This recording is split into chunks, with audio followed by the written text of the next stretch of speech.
अस्सलाम वालेकुम, मैं हूं साजिद हसन। आप मेरा यूट्यूब चैनल देख रहे हैं। झूठ है या सच है, क्या है, ये सारी चीज़ें जो हैं वो क्लियर होनी चाहिए। और क्लियर कौन करेगा? पीसीबी करेगा। पाकिस्तान क्रिकेट के अंदर जो कुछ झूठ और सच के दरमियान का जो रास्ता है उसको उसका तय करना जो है वो पीसीबी के चेयरमैन के हाथ में। और चेयरमैन पीसीबी जिनके बारे में कहा जाता है कि ये रिश्वत देकर इस ओहदे के ऊपर कायम हुए हैं, ज़का अशरफ साहब। और माजी के अंदर हमने देखा कि नजम सेठी के बारे में भी कहा जाता था कि ये भी रिश्वत देकर जो है वो इस ओहदे के ऊपर सामने आए हैं। अब कितनी हकीकत है इस बात में या कितनी नहीं है, क्योंकि ज़का अशरफ साहब जो हैं वो पाकिस्तान पीपल्स पार्टी को सपोर्ट करते हैं और उनकी शुगर मिल्स बहुत ज़्यादा हैं और पाकिस्तान पीपल्स पार्टी की हुकूमत के अंदर उनको बहुत ज़्यादा नवाजा भी गया था। जब इनको चेयरमैन पीसीबी लगाया गया तो फिर उसके बाद ये बहुत बड़ा हिस्सा जो है, ये इल्ज़ामात हैं जो इनके ऊपर लगते रहे हैं कि अपनी बहुत बड़ा हिस्सा चंदे की सूरत में पाकिस्तान पीपल्स पार्टी के अकाउंट के अंदर जाता है। अब इस बात की भी एक तहकीकात होनी चाहिए। पाकिस्तान के अंदर ये चीज़ है ना, लियाकत अली खान के मरने के बाद से जो तहकीकात का सिलसिला शुरू हुआ है, उनके मरने की तहकीकात, बेनज़ीर भुट्टो का इंतकाल, उसके बाद जो कुछ भी हुआ है, बहुत सारी चीज़ें हुई हैं। अमेरिका की जो उसामा बिन लादेन को मारने के लिए टीम आई थी उसकी तहकीकात, साइफर की तहकीकात और बहुत सारी चीज़ें तहकीकात की नज़र हो जाती हैं, लेकिन नतीजा कुछ भी नहीं निकलता है। हो सकता है ये चीज़ें भी तहकीकात की नज़र हो जाए। इंज़िमामुल हक़ ने इस्तीफ़ा क्यों दिया है, एक बहुत बड़ा सवालिया निशान है, क्योंकि इंज़िमामुल हक़ जो है वो अपने बयान के अंदर ये वाली बात कह चुके हैं कि पूरी तहकीकात की जाए। अच्छा, उनका इस्तीफ़ा जो है वो एक मशरूत बुनियाद के ऊपर है, उसको मअतली कहेंगे, सस्पेंशन कहेंगे, उसको मुकम्मल तौर पर इस्तीफ़ा नहीं कहेंगे। इंज़िमामुल हक़ ने अपना मौक़िफ़ वाज़े किया है और उन्होंने कहा है कि जिस कंपनी के बारे में, साया कंपनी है या हाजू कंपनी है, कोई भी कंपनी है, जो भी कंपनी है उससे मेरा लिंक साबित कर दें तो मैं जो हूँ इस रिज़ाइन को पक्का समझें, और अगर मैं कसूरवार साबित नहीं हुआ तो मैं जो हूँ मुकम्मल तौर पर दोबारा इस ओहदे के ऊपर बराजमान हो जाऊंगा। अच्छा, इसके अंदर एक और चीज़ शामिल हो जाती है। ज़का अशरफ साहब ने जो बाबर आजम की चैट सामने लेकर आए हैं उसके अंदर भी दो राय सामने आ रही हैं। एक मतलब एक अगर मिसाल के तौर पर दिया जाए कि सलमान नसीर जो सीईओ हैं पाकिस्तान क्रिकेट बोर्ड के, उनके मैसेज के ऊपर जो है, उनके मैसेज के जवाब के अंदर बाबर आजम ने यह जवाब दिया है, अगर मेरे पास दो मोबाइल हैं या आपके पास दो मोबाइल हैं, एक नंबर मैं सलमान नसीर के नाम से सेव कर लूं और दूसरा नंबर मैं बाबर आजम के नाम से अपना सेव कर लूं, तो जो मैं लिख कर भेजूंगा वो बाबर आजम के नाम के साथ जो है वो आएगा, चाहे नंबर किसी का भी हो। बाबर आजम ने किया है या नहीं, वॉइस मैसेज इसके अंदर नहीं आया है, तो ये तासुर हो सकता है कि बाबर आजम जो है उसके नाम से। अब हमारे पास क्या सबूत है? एक सवाल किया गया है कि भाई ऐसी खबरें मीडिया के अंदर आ रही हैं कि तुमने कॉल करने की कोशिश की है, चेयरमैन पीसीबी से रब्ता करने की कोशिश की है और तुम्हारी कॉल का वो जवाब नहीं दे रहे। ये वो सारा पूरी डिटेल है, तुम इस बारे में क्या कहोगे? तो नीचे वो नंबर जो बाबर आजम के नाम से है उससे रिप्लाई आता है कि नहीं नहीं, मैंने सर से किसी किस्म का कोई रब्ता नहीं किया है। अब वो बाबर आजम कर रहा है या फिर वही बंदा जिसके पास दूसरा मोबाइल है और उसने नंबर जो है वो सेव किया हुआ। अच्छा, नंबर नहीं नजर आता व्हाट्सएप के ऊपर, इसलिए ऊपर सिर्फ नाम नजर आ रहा है बाबर आजम न्यू के नाम से। अब इसके ऊपर बहुत सी चीज़ें हो सकती हैं।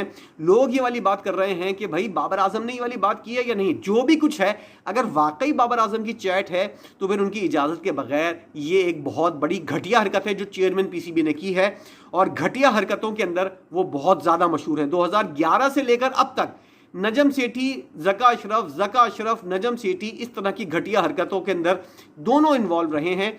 एक को हटाना है, दूसरे को लाना है। पीपल्स पार्टी, नून लीग, ये सब आपस में लड़ाई झगड़ा जो है दिखाने को, आपस में भाई बहन भी बन जाते हैं पीपल्स पार्टी और नून लीग, और दिखाने के लिए अब जब वोट चाहिए होता है तो एक दूसरे के दुश्मन भी बन जाते हैं। तो ये घोटाला जो है और ये जो खिचड़ी बनी हुई है, इसके अंदर सच्चाई क्या है, ये पाकिस्तानी अवाम कभी भी नहीं जान सकेंगे। जैसे कि लियाकत अली खान और बेनज़ीर भुट्टो का कत्ल जो है वो आज तक नहीं पता चला कि किसने किया था, किसने करवाया था, या फिर जो जो चीज़ें तहकीकात आज तक पाकिस्तान के अंदर हो चुकी हैं उसके अंदर अब तक ये नहीं पता चला है कि कौन जिम्मेदार है इन चीज़ों का।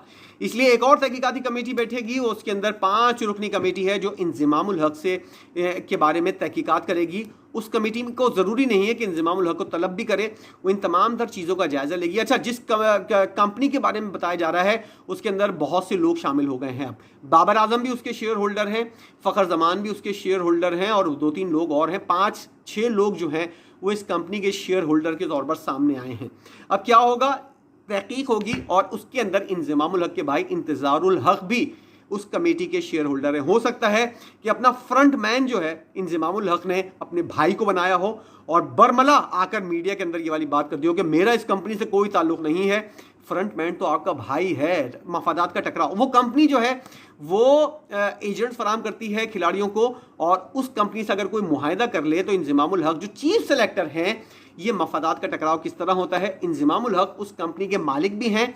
अगर कोई कंपनी से मुआहदा करता है कोई खिलाड़ी, तो फिर वो ये रिक्वेस्ट भी कर सकता है कि इंज़मामुल हक साहब मुझे इस टीम के अंदर रखना है, फिर मैं आपके जो आप कहेंगे उसी तरह, और हमारे सेंट्रल कॉन्ट्रैक्ट का जो मामला है ये भी आप हल करवाएं, हमारी दीगर जितनी भी चीज़ें हैं, आप हमारे बड़े हैं, कंपनी के मालिक भी हैं, हमारे तमाम तर मसाइल आप हल करें। तो इंज़मामुल हक साहब नो नहीं कर सकते क्योंकि वो मालिक हैं, और इस तरह मफादात का टकराव होता है क्योंकि चीफ सेलेक्टर का ओहदा भी उनके पास होता है। अगर वो चीफ सेलेक्टर नहीं है तब खुलकर इस कंपनी को ओन भी करें और इसके अंदर काम भी करें, जो कुछ भी करना है, आपकी कंपनी है, आप जो करना है। अगर आप चीफ सेलेक्टर बन गए हैं तो हो सकता है, लोग ये कह रहे हैं इंज़मामुल हक जो हैं वो इतने दूध के धुले हुए नहीं हैं, उन्होंने अपना फ्रंट मैन अपने भाई को इंतज़ारुल हक को बनाया है, जिसकी वजह से वो खुलकर सामने नहीं आ रहे और इंज़मामुल हक ये बात कहते हुए नजर आ रहे हैं मीडिया के ऊपर कि मेरा इस कंपनी से कोई ताल्लुक नहीं है। ये बहुत बड़ा गेम है जो पाकिस्तान के अंदर होता है। लोगों के अकाउंट्स के अंदर पैसे आ जाते हैं, करोड़ों, लाखों नहीं, करोड़ों अरबों रुपए आ जाते हैं, और लोग बोलते हैं ये तो मेरा अकाउंट ही नहीं है। बाद में साबित होता है कि ये आपका अकाउंट है और आपके नौकर के नाम के ऊपर अकाउंट है। अब इस बात में क्या, ये ऐसा मकड़ी का जाल है पाकिस्तान के अंदर कानून जो है, जिसके अंदर से गरीब इसके अंदर फंस जाता है और अमीर जो है उसको फाड़ता हुआ निकल जाता है। ये ऐसी चीज़ है जिसके बारे में बहुत सारी तहकीकात हो चुकी हैं और अब तक किसी तहकीकात का नतीजा सामने नहीं आया। अब क्या चीज़ है, अब हो क्या रहा है पाकिस्तान क्रिकेट के अंदर, वर्ल्ड कप के जो अमूमन लगता हुआ नजर आ रहा है, पाकिस्तान क्रिकेट बोर्ड ने ये रीड कर लिया है कि हमारी टीम जो है वो ज़्यादा आगे नहीं जाएगी।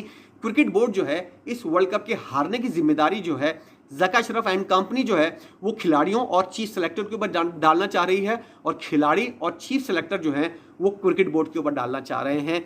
ये सारा मुद्दा चल रहा है। बाबर आजम की चैट हो सकता है नकली हो, इसका फॉरेंसिक होना चाहिए। क्या ये मैसेज बाबर आजम के नंबर से ही आया है या किसी ने दो नंबरी इसी तरह की है, जैसे मैंने आपको समझाया कि दूसरे मोबाइल से एक मैसेज कर दिया बाबर आजम के नाम से, या इस तरह का ये मैसेज है। और अगर वाकई बाबर आजम का मैसेज है तो इंतहाई घटिया पने की जो आखिरी हद है वो ज़का अशरफ साहब छू चुके हैं, क्योंकि खुद बैठकर दिखा रहे हैं, दूसरे की बात दूसरे ने की, तुम दोनों की बातें मीडिया के अंदर लाकर दिखा रहे हो। इंतहाई घटिया दर्जे का जो है वो मयार है। लोग कहते हैं कि आप ज़का अशरफ के सारे सामने बारे में क्यों नहीं बताते। ज़का अशरफ के बारे में बताना जो है वो, क्या नजम सेठी और ज़का अशरफ साहब किसके पपेट हैं, इस बारे में किसी को कुछ सोचने की ज़रूरत नहीं है। और जो लोग इन चीज़ों को देख चुके हैं वो लोग इस बारे में जानते हैं कि ये लोग किसी भी हद तक जा सकते हैं। इंज़मामुल हक कितने दूध के धुले हुए हैं, क्या ज़का अशरफ सही है, बाबर आजम गलत है, क्या बाबर आजम मासूम है, ज़का अशरफ विलन है, क्या राशिद लतीफ़ ने इस तरह का जो कि मामला क्रिएट हुआ है उसके अंदर राशिद लतीफ़ का भी कोई किरदार है, या राशिद लतीफ़ जो है वो बीच की बिल्ली बनकर बाबर आजम का साथ दे रहे हैं और ये बता रहे हैं कि भाई बाबर आजम सेंट्रल कॉन्ट्रैक्ट की वजह से अपने हाथ बांधा हुआ है, उसके हाथ बंधे हुए हैं, वो खुलकर कोई बात नहीं कर सकता। लेकिन चेयरमैन पीसीबी किसी कॉन्ट्रैक्ट के अंदर नहीं है, अंडर नहीं है, इसलिए वो खुलकर मैदान में आ रहे हैं। और बाबर आजम को सेंट्रल कॉन्ट्रैक्ट की जो बेड़ी पड़ी हुई है उसकी वजह से वो जवाब नहीं दे सकता। ये तमाम तर मामला जो है वो एकतरफा जंग के तौर पर चल रहा है। एक खिलाड़ी को आप निशाना बना रहे हैं, वो सेंट्रल कॉन्ट्रैक्ट याफ्ता है, वो मीडिया के अंदर आकर कुछ नहीं कह सकता। हो सकता है वो खिलाड़ी राशिद लतीफ़ के जरिए बात कर रहा हो, और दूसरी तरफ एक तरफ से तीर चलाए जा रहे हैं ज़का अशरफ की तरफ से, और बाबर आजम उसके पास क्योंकि सेंट्रल कॉन्ट्रैक्ट की बेड़ी है इसलिए मामला जो हैं वो अब कॉम्प्लिकेटेड होते जा रहे हैं। और देखते हैं कि आने वाले दिनों के अंदर इससे नुकसान जो होना था, जो शर्मिंदगी होनी थी, जो घटियापन का मुजाहरा होना था, जो शेम होनी थी पाकिस्तान क्रिकेट की, वो पूरी दुनिया के सामने आ चुकी है। इससे नंगा पाकिस्तान का मयार, पाकिस्तान की क्रिकेट हुई है, और ये बताया गया है लोगों ने कि हम पैसे के लिए और ओहदों के लिए किस हद तक गिर सकते हैं। इसमें जीत किसी की नहीं है, हम लोग खुद शर्मिंदगी के आला मकाम के ऊपर पहुंचे हुए हैं, क्योंकि हमारे सामने ये सब चीज़ें हो रही हैं और हम बैठे हुए आंखें और मुंह खोलकर ही तमाम तर चीज़ें होती हुई देख रहे हैं। ये ऊंट किस करवट बैठेगा ये आने वाला वक्त बताएगा।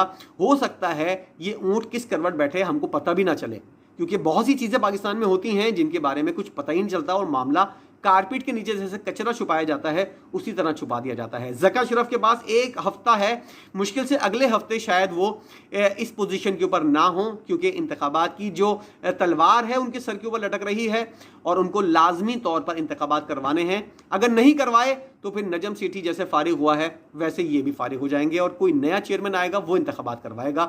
अगर ये इंतखाबात करवा देंगे तो ये हो सकता है ये फैसला कर चुके होंगे मैं इंतखाबात करवा रहा हूँ, उससे पहले अपने आप को दूध का धुला साबित करने की कोशिश कर रहे हैं कि मैं जो हूँ इस वर्ल्ड कप की हार का जिम्मेदार नहीं हूँ।